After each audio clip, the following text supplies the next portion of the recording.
Bismillahirrahmanirrahim. Assalamu alaykum, hurmatli televizor ko'ruvchilar. Istiqlol kundalik xabarlarimizni ko'rishinglarni qizg'in qarshi olamiz. Men Abdullah Yalqin. Programmamizda vatanimiz Sharq Turkiston va dunyodagi kun tartibida bo'layotgan xabarlarni huzuringizga sunishtirishimiz. Qaynamsiz diqqatinglar ekranimizda bo'lsin. Xitoy doiralari tibbiy xodimlarga alohida siyosat chiqardi. Xitoy xabar manbalaridan ma'lum bo'lishicha, vaziyatning uzluksiz og'irlashishiga ergashib, Sharq Turkistondagi Xitoy organlari yangi turli siyosat orqali tibbiy xodimlarni xotirjam qilmoqchi bo'lgan.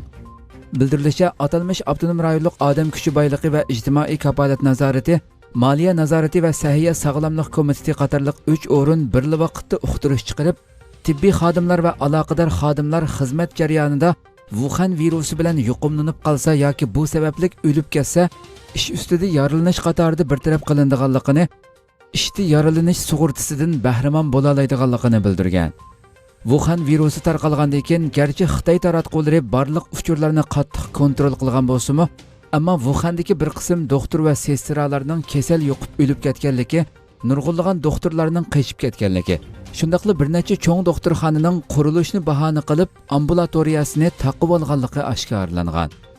Xitoy doiralari o'lim xavfi elib keladigan bu virus sababli tibbiy xodimlarning o'zini qochirishining oldini olish uchun yuqorqidek qarorni chiqarishga majbur bo'lgan.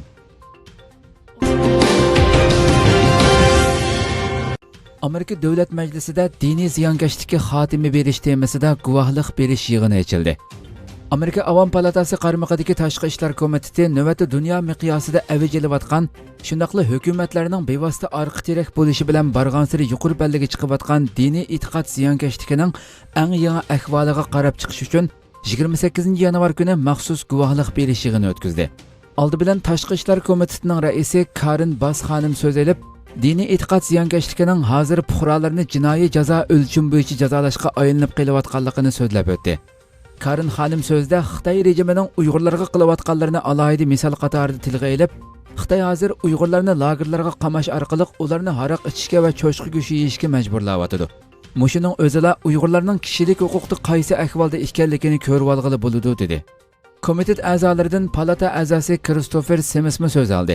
U nuqtali qilib, navbatda bu xildagi diniy e'tiqod ziyonkashlik qilmishining Xitoy va uning qo'llovchilari ko'plab sodir qilayotgan qilmishlar ekanligini ta'kidlab, kommunistlar Xudoga ishonmaydi, hatto o'chmanlik qiladi.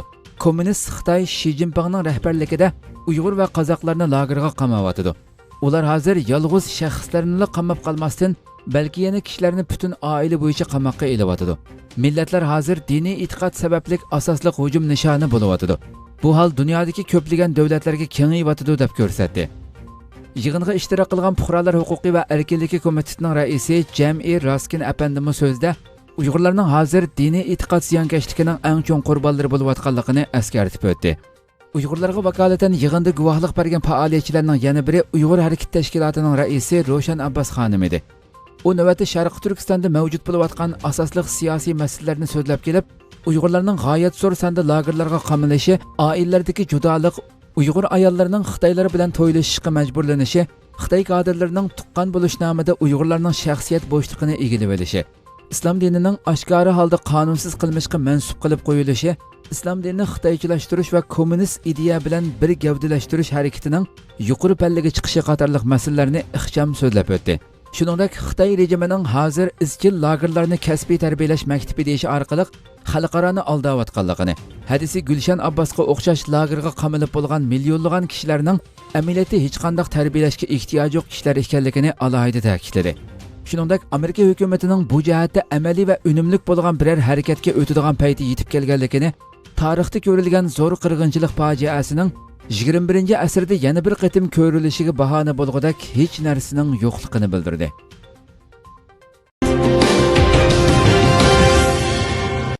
Dunyo sahiya tashkiloti Wuhan virusi haqida yepiq yig'in ochishni qaror qildi. Reuters agentligining xabarida bildirilishicha, Dunyo sahiya tashkiloti bugun yepiq yig'in ochib, Wuhan virusining tezlikda tarqalishining xalqaro ommaviy sog'lomlik voqeasini shakllantirmaganligini bekitadiganligini bildirdi.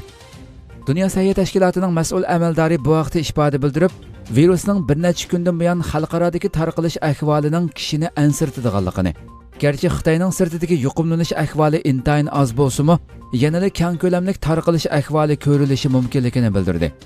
E'lon qilingan ma'lumotga asoslanganda navbatda butun dunyodagi yuqumlanganlarning soni 6065 bo'lib, buning ichida chet elliklarning 70 ga yaqinlashgan. Ammo chet eldagi yuqumlanganlar orasida o'lganlar bayqalmagan. 16 mustaqil mutaxassisdan shakllangan Dunyo Sahiyya tashkiloti tekshirish hay'ati oldingi hafta bu qitimliq vaboning xalqaro diqqat qo'zg'agudek ommaviy sog'lomlik voqeasi keltirib chiqarmaydiganligida izchil ching turgan.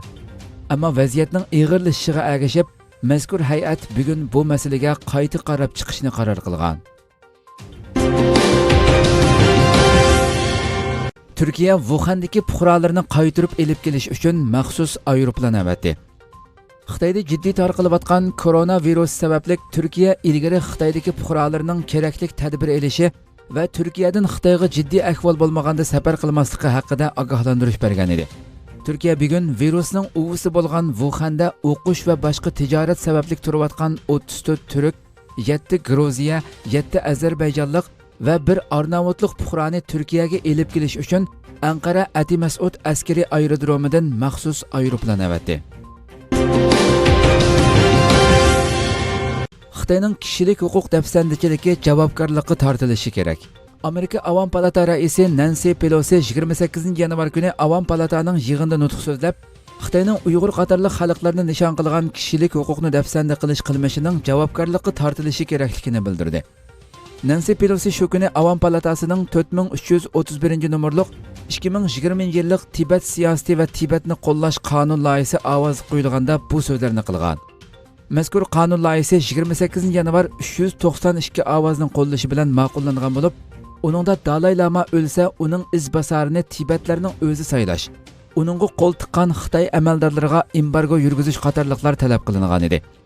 Nancy Pelosi Avam Palatasida qilgan so'zda mundaq degan: Amerika Davlat Majlisi Xitoyning kishilik huquqni xo'rlash jihatidagi nurg'un qilmishlarini, jumladan uning Uyg'urlarni o'z ichiga olgan nurg'un xalqlarni nishonga elishdek afsuslanarli qilmishlarini javobgarlikka tortishi kerak. Buningda hozir Marco Rubio qatorliqlarning o'rtaq tirishchanligi bizning aktiv qo'llashimizga erishib keldi. Uyg'urlar majburiy qisirlashtirish, keng ko'lamli tutqun qilishdek qo'rqinchli kishilik huquq dafsandichiligiga uchirmoqda. Millionlagan kishining ta'qiblanishidek bu ahvol biz so'zlayotgan hozirning o'zida yuz bermoqda. U bu so'zlarni dunyo taratqullarining diqqati Xitoyning Wuhan shahrida tarqalgan koronavirusiga markazlashib, lagerlar masalasi biroz besiqib qolgandek bir ahvolda ta'kidladi. Nancy Pelosi yana atalmish Uyg'ur avtonom rayonining partikom sekretari Chin Chuangoni tilga olib, biz shunimi bilamiz. Atalmish Uyg'ur avtonom rayonining sekretari Chin Chuango burun Tibet avtonom rayonining birinchi qo'l mas'uli bo'lgan. U bek zolim bo'lg'achqa atalmish mazkur avtonom rayonga avatilib mukofotlangan bo'ldi degan.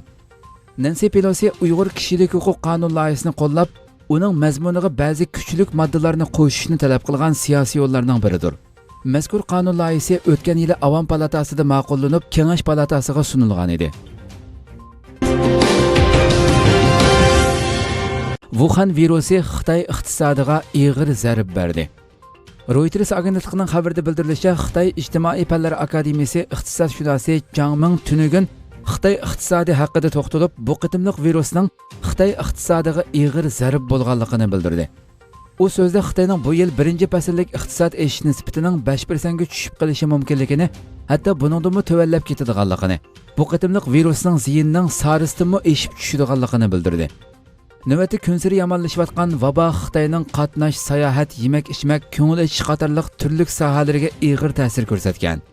Har qaysi davlatlar fuqarolarini Xitoyga sayohatga berishdan cheklagan yoki ogohlantirgan bo'lg'achqa, sayohatdan kiradigan kirimmo zo'r darajada tuvallagan. Zhang Ming yana virus sababli ishqa o'rinlashishdimi kechikish ahvoli ko'rilganligini, bu sababli ishsizlik nisbatining eshib ketishi mumkinligini bildirdi. Xitoy doiralari Amerika Xitoy savdo urushi sababli bu yillik iqtisodiy nishonni tuvallatishga majbur bo'lgan bo'lib, burunqa 6,5% dan 6% ga tushirgan edi.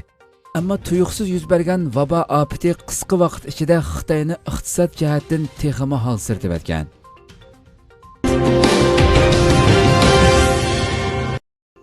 Xitoyda Wuhan virusida yuqumlanganlar 6000 dan oshdi, o'lganlar 147. Xitoyning Wuhan shahrida portlab, Xitoyning mamlakat miqyosiga tarqalgan Wuhan virusi yoki koronavirusi nomidagi tojisimon o'pka yollig'i virusida yuqumlangan va o'lganlar tezlikda ko'paymoqda. Xitoy Sahiyya doiralarining oshkorlashicha, navbatda mazkur virusda yuqumlanganlar 6000 dan oshib, o'lganlar 132 ga yetib borgan. Tibet Xitoyda hozirgacha mazkur virus bayqalmagan birdan-bir rayon edi. Lekin 29 yanvar kuni Tibetdami mazkur virusda yuqumlangan bir kishi bayqalgan. Buning bilan Xitoyda mazkur virus bayqalmagan hech qanday o'lka va rayon qolmagan. Xitoy sahiya tarmoqlarining oshkorlashicha, Xitoyda 28 yanvar bir kunning ichida 1459 yangidan yuqumlanish ahvoli bayqalib, yuqumlanuvchilar biroqla 30% ortgan. Ma'lum bo'lishicha, yangidan bayqalgan yuqumlanuvchilarning 840 nafari virus markazi bo'lgan Xubeyda bayqalgan. Mazkur o'lkaning o'zida hozirgacha bu virusda o'lganlarning 125 ga, yuqumlanuvchilarning 3554 ga yetib borganligi ilgari surilmoqda.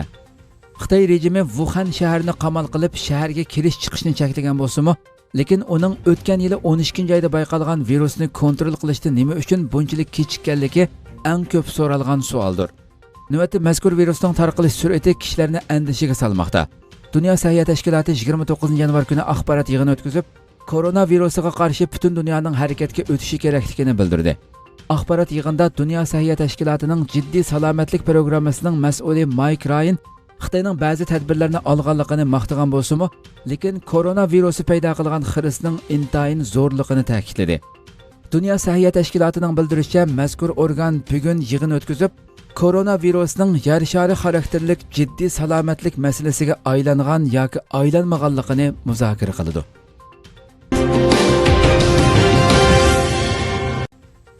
Yevropa fuqarolarini Xitoydan qaytarib kelish uchun tayyorlandi. Yevropa Wuhan shahrida o'ttirg'a chiqqan va butkul dunyoni sarosimaga solgan Wuhan virusi, ya'ni yangi tipli koronavirusi sababidan taxminan 600 fuqarosini Xitoydan qaytarib kelish tayyorliklarining boshlanganligini e'lon qildi. Yevropa Ittifoqi komiteti krizisni boshqarish ishlariga mas'ul xodimlaridan Yanis Genirchek bilan Sahiya va yemak-ichmak bexatarligiga mas'ul xodimlardan Stella Kyriakides Belgiya poytaxti Bryusselda axborot e'lon qilish yig'ini o'tkazib, Wuhan virusiga munosabatlik ishlangan xizmatlar haqida ma'lumot berdi. Stella Kyriakides Yevropa Ittifoqi davlatlari o'rtasida koordinatsiya ishlarini ilgari surayotganliklarini eskartib, Wuhan virusiga qarshi davolash usulining tepilmaganligini bildirdi. U Yevropa Ittifoqining virusning murakkab va doim o'zgaradigan xususiyatini yaqindan ko'rsatayotganliklarini, Yevropa Ittifoqining umumiy jihatdan aytganda tayyor ekanligini va talab qilingan ahvolda boshqa davlatlarni uchur bilan ta'minlab yordam qilganliklarini qayd qildi. Yanis Genirchek mundaq dedi: Xitoyda turayotgan taxminan 600 Yevropa Ittifoqi fuqarosi qaytishni xohlaydiganliklarini bildirdi. Yevropa Ittifoqi bularning qaytirib kelinishi uchun zarur yordamlarni qiladi va koordinatsiya rolini davomlashtiradi. U Yevropa Ittifoqining bu doirada qaytirib kelish chiqimining 75%ni ko'tarish mumkinligini, Xitoy bilan bo'lgan hamkorlikning yaxshi shaklda davomlashayotganligini bildirdi.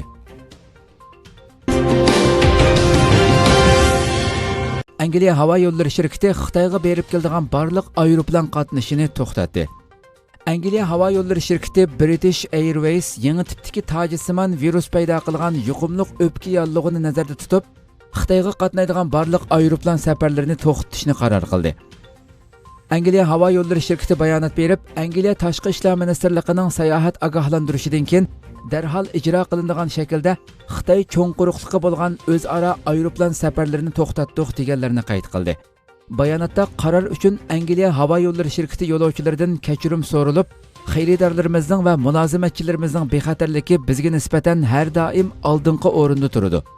Oldimizdagi kunlarda Xitoyga boradigan yoki Xitoydan keladigan yo'lovchilar ba-chekit.com adresidan texmi ko'p uchurga ega bo'la oladi degan iboralarga o'rin berildi.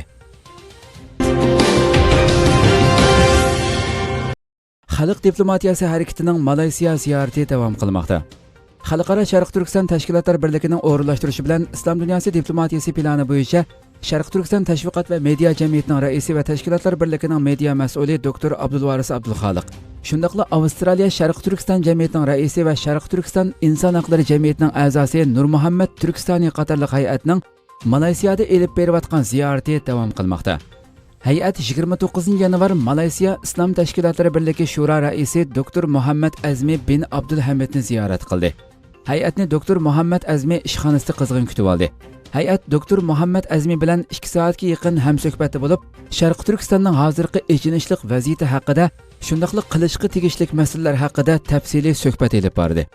Oxirida doktor Muhammad Azmi Sharq Turkiston masalasiga aloqador xabarlarni axborot vositalarida anglagan bo'lsa-mu, biroq hay'at bilan ko'rishgandan keyin Sharq Turkiston xalqining ahvolining ichinishlik ekanligidan qattiq qayg'urganligini, bundan keyin Sharq Turkistonning ahvolini o'ziga tava axborot vositalarida tashviq qilishni kuchaytirganligini, Malayziya davlat arboblari va aloqador muhim shaxslarga Sharq Turkistonning hozirgi vaziyati haqidagi materiallarni yetkazganligini bildirdi. Hay'atning 27 yanvar Malayziyadagi Islom partiyasi hokimiyat yurgizayotgan Terengganu shtatida qilgan ziyorati Malayziyadagi bir qism televiziya kanallarida qo'yilib, kuchli inkas qo'zg'adi. Malayziyadagi musulmonlar va islomiy jamiyatlar Sharq Turkiston xalqini qo'llaydiganligini bildirishdi. Hurmatli televizor ko'ruvchilar, shuna qilib bugungi xabarimiz mushada oxirlashdi. Atki xabarimizni ko'rishgacha sizlarni Janobiy Allohga topshiramiz. Shuna qilib programma oxirida ekran orqasidagi barliq xizmatdoshlarimga ko'pdan ko'p rahmat aytaman. Assalomu alaykum va rahmatulloh.